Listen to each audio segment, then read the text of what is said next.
If meetings start happening without you, the real risk is not the empty calendar invite. The real risk is that decisions may be moving without you.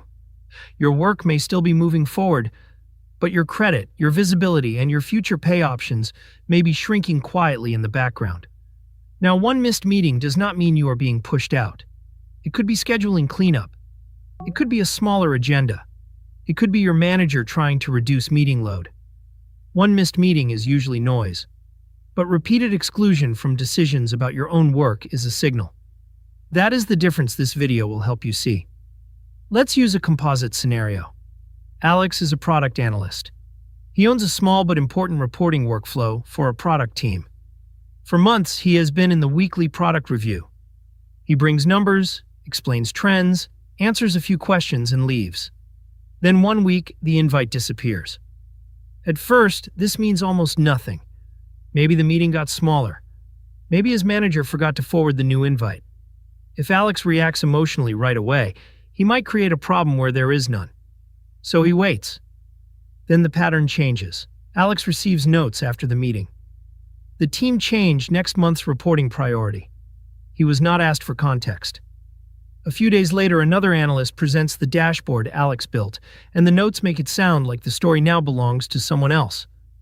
The following week, Alex is still not invited. Now the question is no longer, why was I left out of a meeting? The question is, what part of the work is now moving without me? That is the first serious distinction. Some meetings are just status updates. Missing them may not matter much. But some meetings are where priorities change, resources move, and people decide who owns what. If you are excluded from a status meeting, you may lose information. If you are excluded from a decision meeting about your own work, you may lose influence. Influence is not just office politics. It affects promotion, bonus, internal transfer, and performance review. Your work is judged not only by what you did, but by what people saw, remembered, and credited to you. If your work continues but your visibility disappears, your career story weakens. Here's the useful way to read it. Being left out is not always about the meeting itself. It is about the loops around the meeting. The information loop. Do you still learn what is changing early enough to respond? The decision loop. Are you still present when trade-offs are made? The ownership loop. Are you still clearly connected to the work you used to own? The feedback loop. Are you still hearing concerns directly before they become formal? If one loop breaks, it may be manageable. If all four break at the same time, stop treating it as random calendar noise. And this is where you need to be careful. Do not turn this into conspiracy thinking. The goal is not to guess motives. The goal is to observe the pattern. Ask yourself, after I was left out, did my ability to do my job get better, worse, or unchanged?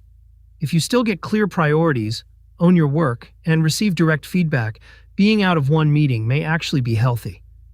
But if priorities appear after they are already decided, if someone else starts presenting your work, if stakeholders stop asking you questions, or if your manager becomes vague when you ask for direction, that is different. That is not just fewer meetings. That is less access. And less access can quietly become career risk. Here's the self-check. Did decisions happen using your work without your input? Did someone else start presenting the work you used to explain? Did priorities change before you heard about them? Did feedback become indirect, vague, or delayed? None of these signs proves anything by itself.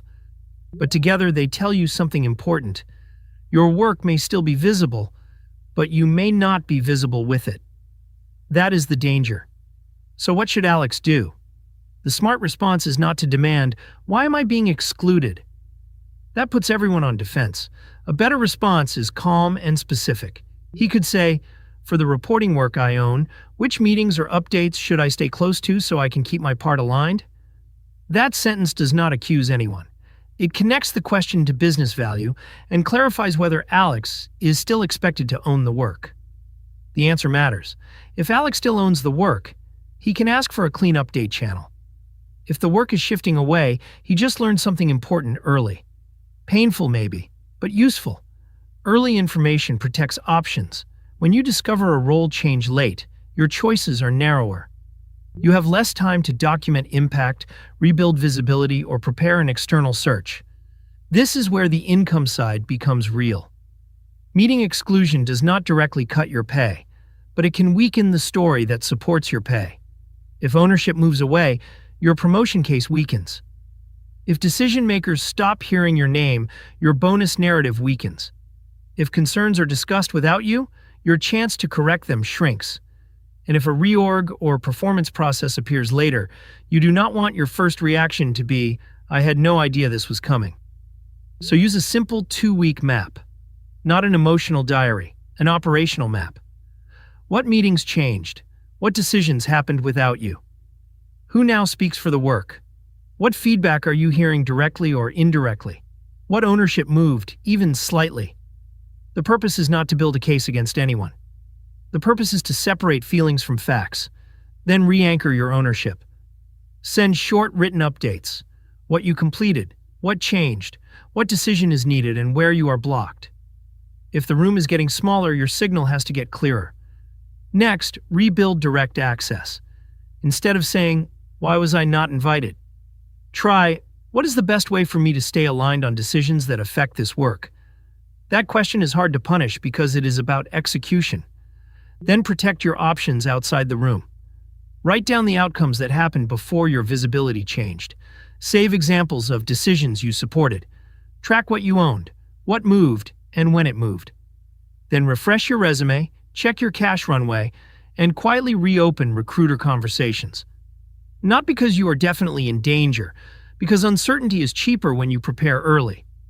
One boundary: if the exclusion connects to discrimination, retaliation, protected leave, immigration status, discipline, or legal rights, talk to a qualified professional. This video is about practical pattern reading, not legal advice. The deeper lesson is this: your career risk often shows up before the official language shows up. Before a performance plan, there may be vague feedback. Before a role change, there may be ownership drift. Before a reorg affects you, there may be information asymmetry. And before you lose leverage, you may stop being in the rooms where your work is explained. So if meetings start happening without you, do not panic. But do not dismiss it automatically either. One missed meeting is usually noise. Repeated exclusion from decisions about your own work is a signal. You do not need to fight for every meeting. You need to protect the rooms where your work gets interpreted. Subscribe for more calm, practical career defense videos.